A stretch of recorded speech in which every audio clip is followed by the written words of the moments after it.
Regarding 10,323।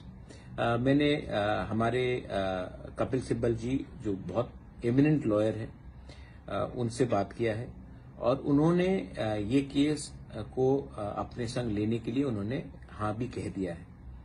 अब हम इसका एप्लीकेशंस फाइल कर रहे हैं और मुझे लगता है कि अगले 8 से 10 दिन के अंदर, दैट मीन्स आज है 13 तारीख, तो 23-24 तक हम इसको फाइल करने के लिए तैयार हो जाएंगे और हमारा पूरा आशा है कि ये मामला एडमिट होगा।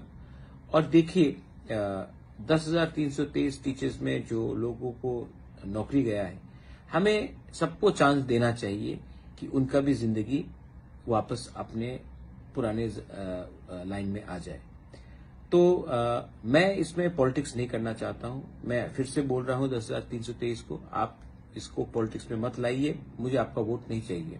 बहुत लोग ने मुझे फोन करके कहा है कि महाराज आप हमें सपोर्ट करेंगे तो हम आपको वोट देंगे। मुझे आपका वोट नहीं चाहिए। मैंने आपको एक कमिटमेंट दिया था और मेरा कमिटमेंट था कि मैं आपका मामला कोर्ट में ले जाऊंगा और कोर्ट को तय करने दीजिए। पैसा का खर्च मैं करूंगा, ना पॉलिटिकल गेन चाहिए। मुझे अपने दिल के अंदर कुछ शांति चाहिए कि मैंने कुछ वादा किया था, मैं वो वादा पूरा कर रहा हूं। और मुझे आशा है कि अगर हम बड़े बड़े लॉयर्स को, अच्छे लॉयर्स को अगर इसमें रखेंगे तो कुछ ना कुछ सोल्यूशन निकलेगा। त्रिपुरा में हमें नौकरी चाहिए, त्रिपुरा में इकोनॉमिक डेवलपमेंट चाहिए और उस समय अगर हम लोगों को नौकरी से हटा देंगे तो इकोनॉमिक डेवलपमेंट त्रिपुरा का कैसे होगा। त्रिपुरा में अगर आप एम्प्लॉयड को अनएम्प्लॉयड बनाएंगे तो आप इकोनॉमिक प्रोग्रेस त्रिपुरा में कैसे ला सकते हैं। तो 10,323 में जहां में बहुत टीचर्स भी अपने गांव से हैं, रूरल एरिया से हैं, पहाड़ से हैं, उनका रिलीफ हमें उनको देना चाहिए। क्योंकि अगर टीचर्स ही अनएम्प्लॉयड हैं तो स्टूडेंट्स को कहां में शिक्षा मिलेगा।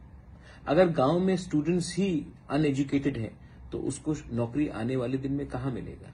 तो एजुकेशन इज वेरी इंपॉर्टेंट और मुझे लगा कि इस विषय में पॉलिटिक्स से हटकर ये मामला को आगे लिया तो ये हमारे लिए अच्छा रहेगा।